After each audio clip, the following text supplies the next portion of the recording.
Hey guys, what's up? Using my headsets over here. I hope you guys can hear me pretty cool.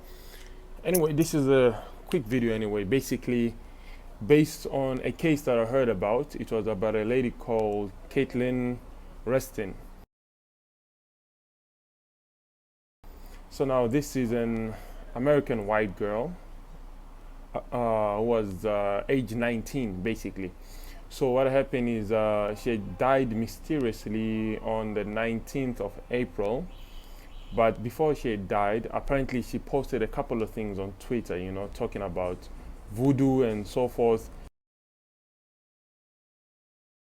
Apparently she was trying to invoke an African spirit, or should we say maybe, goodness, as soon as I start making a video, these idiots start playing music. Right? But anyways, I hope it's not that loud.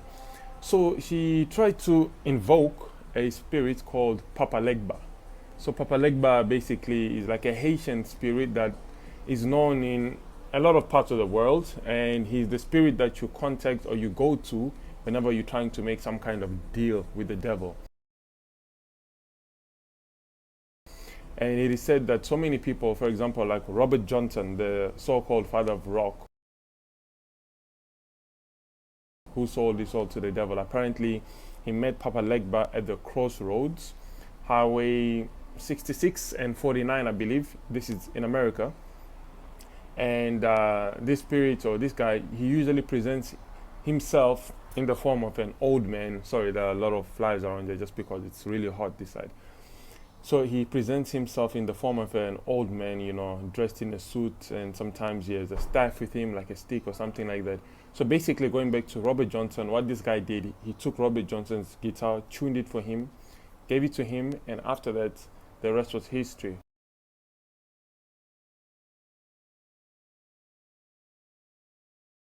Robert Johnson, who went from not knowing how to play any music or how to play the guitar at all, became a legend in blues music.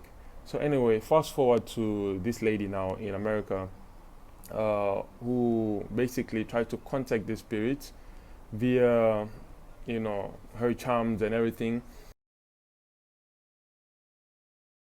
And she posted this stuff on Twitter, and about 2 days after that, she was found dead. So many people are kind of relating her death, her mysterious death, because there's been no cause found.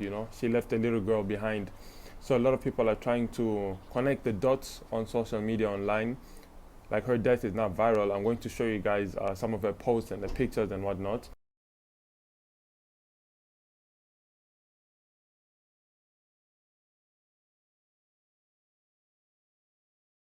So people are now connecting it to her invoking the spirit and saying perhaps something went wrong in her invoking the spirit and she died. So people were like, you shouldn't tamper with voodoo and hoodoo and the occult if you don't know what you're really doing, and blah blah blah.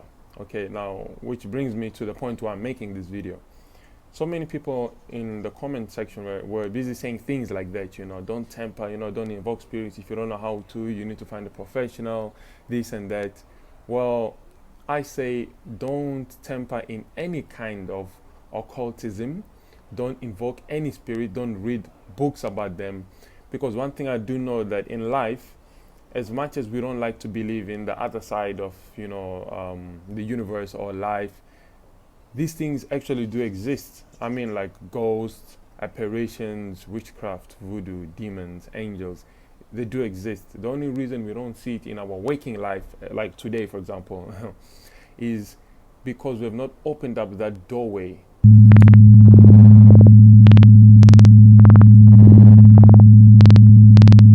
I like to think about it as frequency. For example, like when you're tuning into a radio and you're looking for a specific channel, you need to actually get the right frequency, and then you get the correct channel that you want that's playing whatever music or the news or something like that. So when you do things like start invoking these spirits and start making these voodoo dolls and whatnot, you actually open that doorway and you give access to these spirits. Now, a lot of people think this is all bull and whatnot, and yeah, for the most part, a lot of the information that's out there is not true. But you can ask any African, or most Africans out there, who grew up in places or in villages or heard these kind of stories where ghosts appeared and supernatural things happened and whatnot. I mean, even in the Western world, these things do happen. The only difference is that maybe they do it in a different fashion and maybe in a way that maybe looks cool.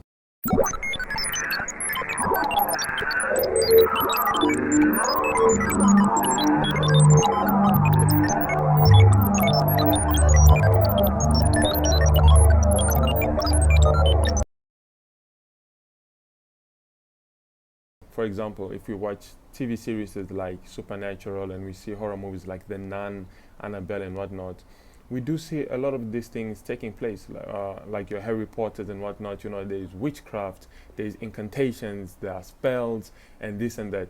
These are things that are not to be played with. Another very dangerous thing, which is actually sold as a kid's game, is the Ouija board.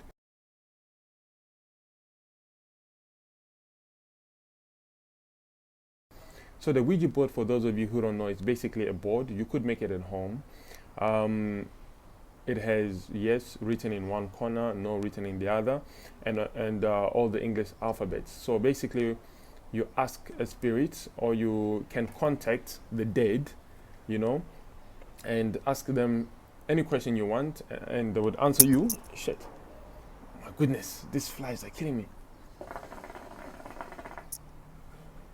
I heard flies don't like smoke. Anyways, yeah, so you'd ask them any question and then they would answer the question for you by moving this little pin or needle that is on the board or on the paper towards the alphabet, and they would spell whatever they're trying to say. So some many people claim they've spoken to their dead grandmoms and grandfathers and, you know, lovers and whatnot. One thing I want you guys to know is that once somebody passes away, as much as we, man, this fly is really trying to be in this video. You know, once somebody passes away, unfortunately, they truly are dead and gone. You know, think about it as them resting or sleeping. That's why people say, "Rest in peace," right? So they sleeping and they're resting. So whenever you start speaking to some kind of spirit or some kind of entity or something like that, so yeah, some kind of entity and whatnot, just know that's not your lover. It's not your mom. It's not your dad. It's not your dog. It's nobody. You know, it's just some kind of spirit that tries to mimic whatever this person sounds like, or like whatever this person knew, and so forth. Now you might ask the question, how do these spirits know specifics about my life? Now we do have something called familiar spirits. You see a lot of that even in Hollywood, for example, where there's a movie called The Golden Compass. I believe that's a movie by Nicole Kidman and Daniel Craig.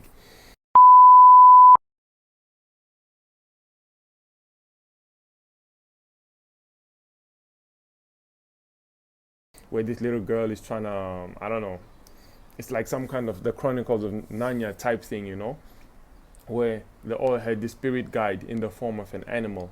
Just like in the Chronicles of Narnia, there was this huge, humongous, powerful lion that could actually speak to the kids and whatnot, and it was there as a spirit guide.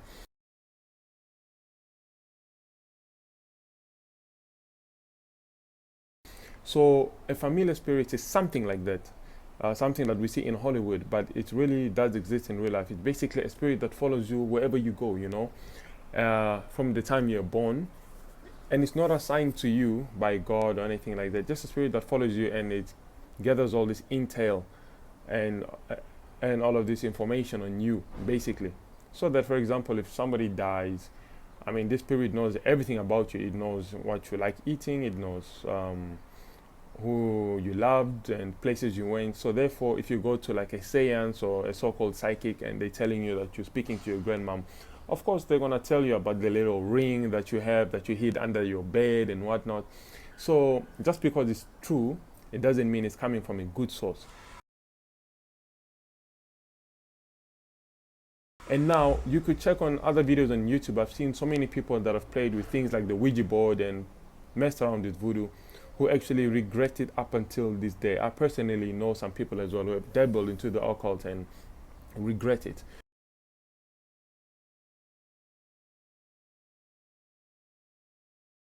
So yeah, I'm just gonna show you guys a few uh, pictures and some posts about the woman I was talking about, Caitlin Reston, and you guys let me know what you think about it. But now, on the flip side of the story, I've seen that there is already a GoFundMe made for her daughter who's been left behind, and people are trying to raise money and so forth, which made me kind of think as well. At some point, I'm skeptical as well.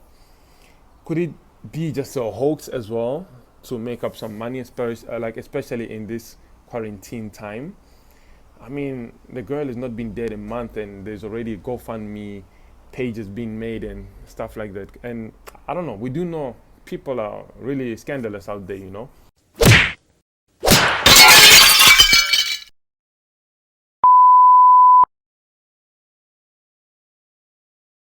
Make up all kinds of stories. I've seen people on YouTube who come up with stories like they lost their baby and they got miscarriages, or they broke up with their lover, only to find that it was all a lie just to get some attention and to get some contributions from the public.